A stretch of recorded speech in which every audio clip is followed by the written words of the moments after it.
Every week, the loudest voices try to drown out the truth. But we're turning the volume back up. From hidden agendas to expose lies. To the wins that remind us that America still has fight left. And yes, we're diving into conspiracy theories too, the ones people forget about until they turn up to. Two hosts, unfiltered opinions. One podcast. This is The Right Approach.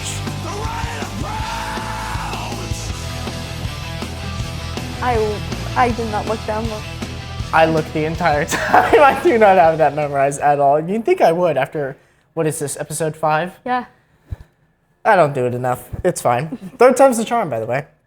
Welcome back, ladies and gentlemen. It is week 5 of our podcast. I have been enjoying this so much. And today we have quite the interesting episode for you. A lot has happened in the past week. For Conservative Win of the Week, we're going to talk about who will be the presidential nominee. For Conspiracy Theory of the Week, we're going to talk about Israeli Somaliland foreign sovereignty recognition. We'll get into that a little bit. It's a lot of words. Don't worry about it. Media Madness, we're going to talk about the Minnesota ice shooting of Renee Good. I'm pretty sure that's how you pronounce it.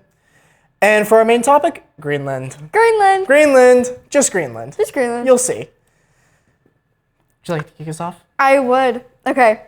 So, there are no explicitly confirmed Republican running for president, but like we can take a guess pretty much who's gonna run. And we've still got another 2 years until we even have to think about it. So year.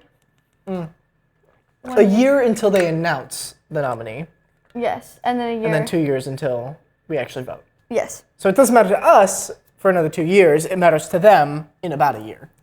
So I've kind of ranked these by who I think is most likely to get the nomination. First up, two nobodies, surprise, J.D. Vance. The one and only. He's the vice president. He's an early front runner. He's President Trump's vice president, obviously. He's a former U.S. Senator from Ohio from 2023 to 2025. Prior to politics, he was a U.S. Marine, and he grew up in Appalachia. Awesome. Crazy. In a working class family. He's a national conservative and a populist with right-wing thoughts. He's tied to people like Tucker Carlson. He's against abortion, same-sex marriage, against gun control. He's advocated for culture war and de-wokeification policies. I like that word. I do de-wokeification. Like Let's de-wokify America. It's such a fun word to say, too. He's skeptical of broad foreign military interventionists, but he supports a strong border. He's popular with conservative bases and often listed as the likely 2028 nominee due to his current office and strong poll showings. He pretty much got the whole Republican Party behind him at this point. He's widely viewed as being the leading contender in the post-Trump era. Sounds about right. Post-Trump era. I'm not looking forward to post-Trump era. I'm going to miss it a lot. It will be talked about. So Marco Rubio is our Secretary of State. He has been the longtime U.S. Senator from Florida from 2011 to 2025. He's Cuban-American whose parents fled Cuba. He began in local politics and rose through the Florida legislature. He stands for traditionally conservative on domestic issues, opposes abortion, supports states' control over social policy, opposes climate-focused federal regulation. But he's now a prominent voice on foreign policy. He's strong against authoritarian regimes, especially Cuba, Venezuela, and China, and he's supportive of U.S. leadership globally. He has experience on bipartisan issues like immigration reform. He worked with the Gang of Eight. It's pretty cool. And Rubio's diplomatic role elevates his national profile.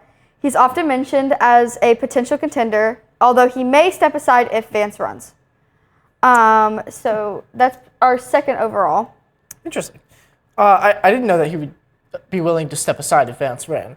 However, I honestly would prefer Marco Rubio over Vance. Me too. Vance does have some good, strong opinions, and I like that. I do like some of the things he talks about. However, he is very for AIPAC. And you all know how I feel about AIPAC. How we both feel about it. How we both feel about AIPAC. How we both feel about Israel. So, I don't know. I think I'd rather take Marco Rubio as of now. We'll see. All right, so I just wanted to give a quick update on some of these topics that we've been talking about, specifically the candidates here. They actually have all taken money from AIPAC or are pro-Israel, so none of these I personally support. I'm not entirely sure how Kaden feels, and it seems like she doesn't support them either. But, we are going to take what we can get, but, it would be a little better if none of them supported Israel or didn't take money from AIPAC. So, it's unfortunate, but we'll do what we can with it. So third overall, we have Ron DeSantis. He's the former Florida governor. He was governor from 2019 to 2026, or is still the governor until 2026. He is a former U.S. representative, and he was a former candidate from the 2024 GOP presidential nomination. He is Yale and Harvard law educated. He was a U.S. Navy officer, including at Guantanamo and in Iraq. That's pretty cool.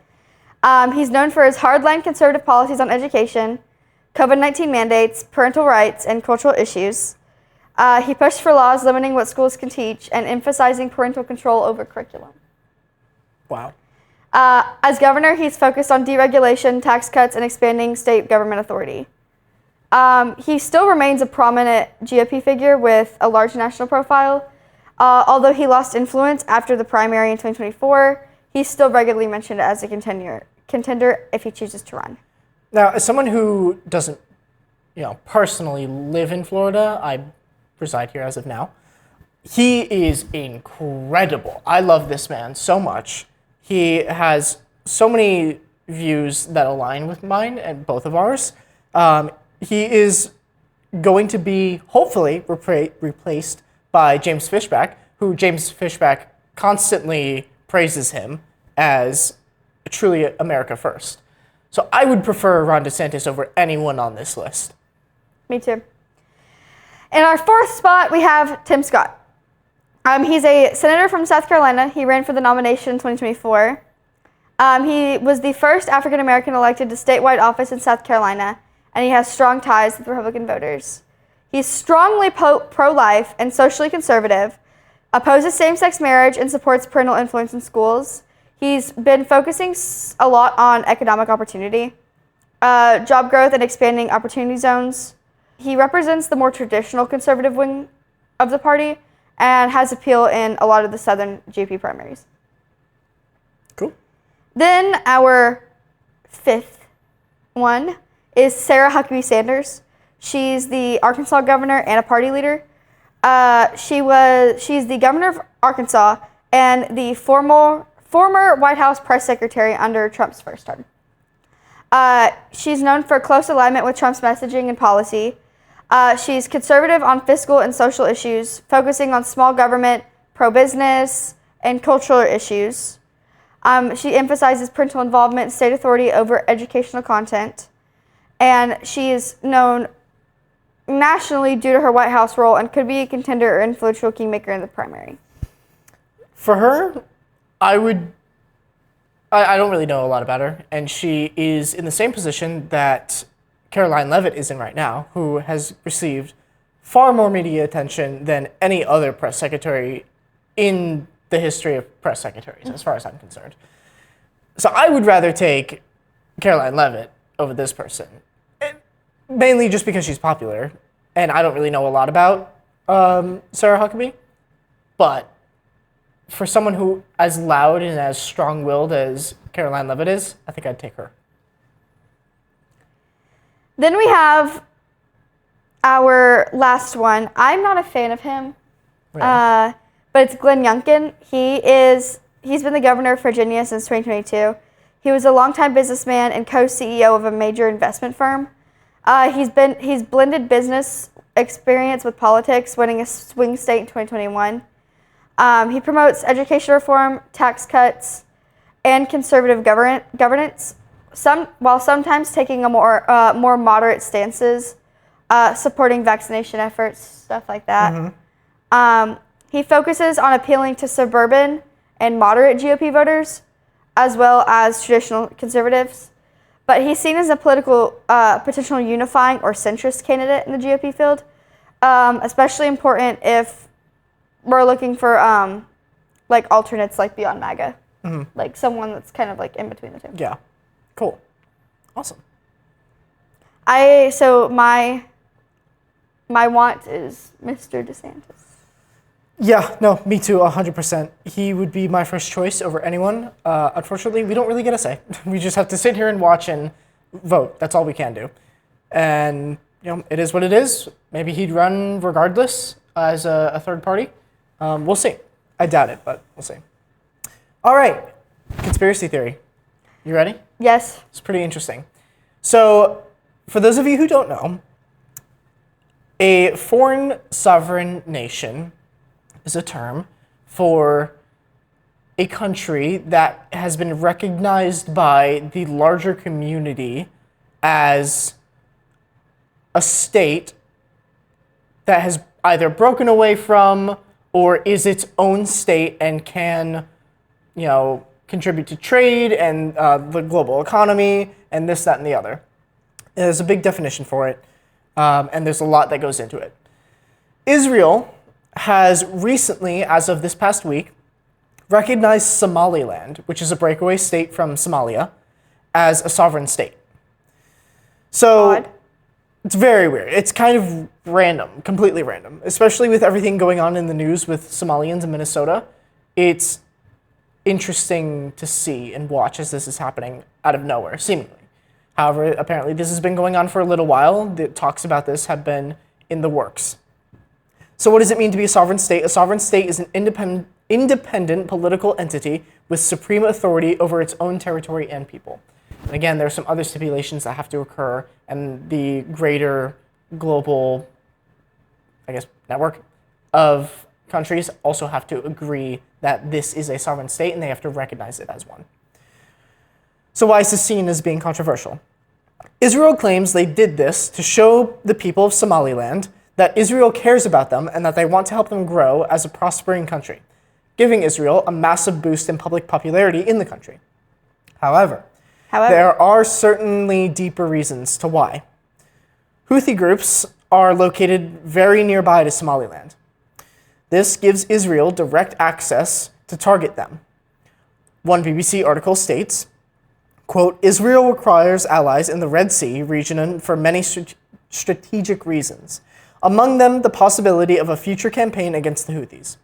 Israel think tank, the Institute for National Security Studies said, referring to Yemen's Iran-backed rebels in a paper last month. Quote, Somaliland is an ideal candidate for such cooperation as it could offer Israel potential access to an operational area close to the conflict zone, end quote. The article also states, further down, that, quote, a few months ago, a number of news outlets reported that Israel had contacted Somaliland over the potential resettlement of Palestinians forcibly removed from Gaza, end quote. So now we know the truth. Israel just wants to forcibly do a mass exodus of the Palestinians to Somaliland, just like the Nazis did to the German Jews with the Havara Agreement. It's a little different there, but in 1933, which allowed the peaceful mass exodus of the Jews to Palestine. The only difference here is peace. Israel is being far from peaceful in this endeavor. Good job, Israel. You became the very thing you sought to destroy. In the Havara Agreement with the Germans and the Jews, it was said it was an agreement between the Zionist Jews and the Germans that the Jews could peacefully leave on their own terms and even be given compensation out of Germany to Palestine. A lot of them didn't, a lot of them did. Difference here with Israel is that they aren't really giving them a choice. They're coming to Somaliland and being like, hey, we're going to take these people and give them to you because we don't really want them. Quite interesting. Quite. That's that for conspiracy theory. We'll let you know if anything comes of that, and if we find any more information. As always, do your own research. Moving on. Media madness. This is really interesting. This happened not long ago, very, very recently. A woman was shot by an ICE officer in Minnesota, Minneapolis, Minnesota. Her name was Renee Nicole Good, and she attempted to flee from ICE agents when confronted during a protest in her vehicle and was shot multiple times by one of the officers after attempting to run over one of the officers. Now, this has become a massive controversial statement to say that she tried to run the officer over. The left is screaming and whining about it and about the shooter, saying she was murdered in cold blood and shouldn't have been shot. These are the same people, by the way, who cheered and celebrated when Charlie Kirk was shot, and the same people who whined about the bullet being just an inch too far to the left when President Trump was shot in the ear. Of course, the extremist liberals will say that Charlie deserved it because he was a bad person. These are the kind of people we're dealing with. So who is Renee Good? Renee Good is a mother and wife to partner Becca Good. Shocker, they're gay. Shocked. Alleged criminal there was an alleged criminal record, and I'll throw it up on screen here, of child endangerment, multiple state probation violations, interfering with medical treatment, multiple charges of battery of an officer, and more. I will state, however, this couldn't be proven that this was real, and has been called out as entirely made up. The date of birth in the image also does not match the official sources of her actual date of birth, and some other things don't really line up that well. So we can't really take this as a valuable source, as a credible source, but it is interesting that it was, pulled up in something that just came to light. That's fine, dude. I'm not mad at you. In her final seconds alive, Renee Good can be heard telling ICE agent Jonathan Ross that she has no issues with him as he walks around her car stopped in the street. ICE says Good and her wife It'll be the same plate when you come talk to us later. were closely following an operation. Ross has no body cam. He's using his cell phone here. Good's wife says this. Go get yourself some lunch, big boy. Before another agent yells for Good to get out of the car, her wife then yells at her to go. Out of the car. Ross is now in front of the car as Good reverses, then drives forward. Gunfire is heard. Good's car then crashes into two others that are parked. She later dies. But I will say, I wouldn't be entirely surprised if she did have a criminal record. That you'll see why in some of the videos that we show for this. I hate to say it, kind of looks like she'd have a criminal record. Now, if she had survived the incident, which she didn't, she unfortunately died at the wheel of her vehicle, she would have been charged with impeding on law enforcement operations, which can be a felony in some cases in the state of Minnesota, disturbing the peace, and fleeing an officer. Bare minimum. So she would have had a criminal record. Now, whether she was convicted of that is different. Being charged is very different with being convicted. All right, who is Agent Ross? Agent Ross was the agent who shot Renee Good. Little background on him. He served with ICE since 2015, so he is not a rookie. He's been doing this for a while. A long while. A long while.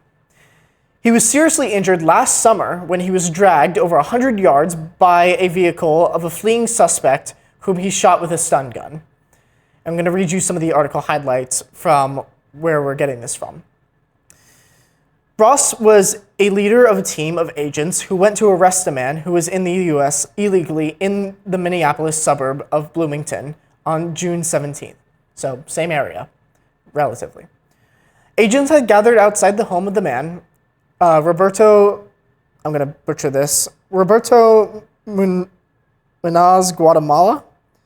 We're going to call him Roberto, who left in his car, according to court records. FBI agents activated emergency sirens and lights, instructing him to pull over, but he did not.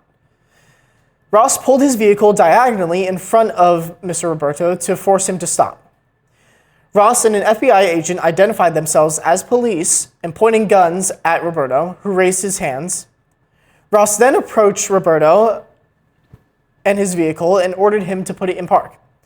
Ross told the driver to lower his window all the way down and warned that he would break it if he did not. Ross used a device known as a spring-loaded window punch to break the rear driver's side window and reached inside the car to unlock the driver's door. Roberto drove off while Ross's arm was caught in the vehicle and accelerated, dragging Ross down the street. Ross fired his taser, striking Roberto with prongs in his head, face, and shoulder. Roberto was not incapacitated by the taser, prosecutors said, and kept driving, taking Ross the length of a football field in 12 seconds. Ross was knocked free from the vehicle by force after Roberto drove onto a curb for a second time and back to the street. Ross's right arm was bleeding, and an FBI agent applied a tourniquet. Eventually, he received dozens of stitches at a hospital. Prosecutors said he had suffered multiple large cuts and abrasions to his knee, elbow, and face. So, I do not blame Mr. Ross, Agent Ross, for what he did whatsoever. Me neither. He saw that car coming at him, and he got PTSD. And if I were in that situation, I would have done the exact same thing. Drawn my weapon and fired immediately. Because my life is in danger, and I know how this is going to go because it's already gone poorly once. So in courtroom testimony last month, Ross said he deployed to Iraq from 2004 to 2005 with the Indiana National Guard. Ross said he served as a machine gunner on a gun rack as part of a combat patrol team. When home from Iraq, he came home and joined Border Patrol in 2007 till 2015 when he joined ICE. So Ross has an extensive history of military service and law enforcement service. So he is very well trained, he knows what he is doing, and he probably made the right choice. Kristi Noem, who is the Secretary of Homeland Security, gave her response on this whole incident, and I'll throw it up here really quick for you. You asked about a shooting that we just had in Minneapolis, Minnesota. It was an act of domestic terrorism. What happened was our ICE officers were out in an enforcement action. They got stuck in the snow because of the adverse weather that is in Minneapolis. They were attempting to push out their vehicle, and a woman attacked them and those surrounding them and attempted to run them over and ram them with her vehicle. An officer of ours acted quickly and defensively shot to protect himself and the people around him. And my understanding is that she was hit and is deceased. We're continuing to gather more information, but this goes to show the assaults that our ICE officers and our law enforcement are under every single day. These vehicle rammings are domestic acts of terrorism. We're working with the Department of Justice to prosecute them as such. We will continue to protect our ICE officers and in cooperation with other law enforcement agencies as well. You've seen me in the last couple of days deploy over 2,000 more officers to the Minneapolis area. And in the last 2 days, we've arrested hundreds and hundreds of dangerous criminals. Not just fraudsters who stole from the American people billions of dollars and put it in their pockets and enriched their friends from overseas and themselves, but also individuals who committed acts of murder and rape and trafficking and drug exploitation and child exploitation. So as you saw, she called Renee Good a domestic terrorist. Now this has been very controversial with the left, of course, with everything that the right says. And people are accusing her, saying that she was not a terrorist and that label was extreme and unnecessary. I disagree with that. And I think it's completely justified. And we need to look at the definition of domestic terrorism for that reason. So the definition for the FBI's purposes is referenced in U.S. Code at 18 U.S.C. 23315 and is defined as activities involving acts dangerous to human life that are a violation of the criminal laws of the United States or of any state, appearing to be intended to intimidate or coerce a civilian population, influence the policy of government by intimidation or coercion, or affect the conduct of a government by mass destruction, assassination, or kidnapping. I would like to say, coming from a girl whose entire major is this, domestic terrorism is seen as something that's political in nature. So you have to have political bias behind it for it to be considered domestic terrorism. And this was anything if not exactly political. That. Very political. So in Good's case, her acts did endanger a person's life, check. This person being Agent Ross, and her acts were intended to coerce other civilians and local population to rise up against ICE, check. Along with being politically motivated, triple check. So yes, this was technically an act of domestic terrorism. Let's add that onto her charges. So now she could have been and would have been charged with domestic terrorism, impeding a law enforcement officer, disturbing the peace, and fleeing an officer. 4 things, 2 of which are felonies. And especially domestic terrorism, you do not want that on your record, trust me. So, of course, liberals are reacting to this very poorly, as one does. Minneapolis Mayor Jacob Frey, nickname Smiley, Mr. Smiley, starts cussing out of frustration for the incident, telling ICE to, excuse my language, get the fuck out of Minneapolis during a press conference. And I'll throw that up. There's little I can say, again, that'll make this situation better, but I do have a message for our community, for our city, and I have a message for ICE. To ICE, get the fuck out of Minneapolis. We do not want you here. Your stated reason for being in this city is to create some kind of safety, and you are doing exactly the opposite. People are being hurt. Families are being ripped apart. Long-term Minneapolis residents that have contributed so greatly to our city, to our culture, to our economy are being terrorized, and now somebody is dead. That's on you. We know how he feels about ICE, and clearly I don't think he really understands how ICE works or what they're doing. Liberals are, of course, screaming and wailing, attributing the incident to that of George Floyd, which just so happened to actually occur very close to this incident, only a couple blocks away from what I've seen. By the way, George Floyd was a terrible person. Let's get that out of the way really quick. He was convicted of multiple felonies and countless crimes, along with the fact that he was under the influence of drugs, which is what actually killed him when he was arrested. Not the fact that he couldn't breathe. That's not what killed him. But that's a topic for another time. In a not-so-shocking turn of events, a lot of liberals are turning on each other. Who knew? The party of peace. Sure. Wild.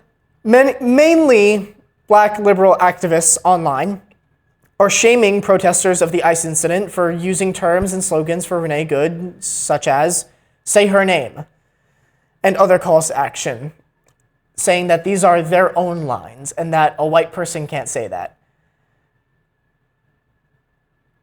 That's just racism. That's just racism. But according to black liberals and mainly just black activists, you can't be racist. They can't be racist because they're black. But white people can't be racist because we're white. I don't know. That kind of sounds like racism to me. Don't you think? A little bit. A little bit, just a little bit. So, okay, totally makes sense to me. You know, just because she's white, people aren't allowed to grieve and protest in her place. Yeah, that makes total sense. Bunch of hypocrites, if you ask me. Whatever.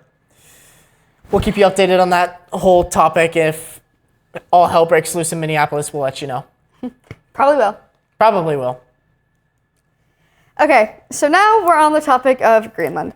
And you might ask, why in the world are we talking about Greenland? What's so important about Greenland?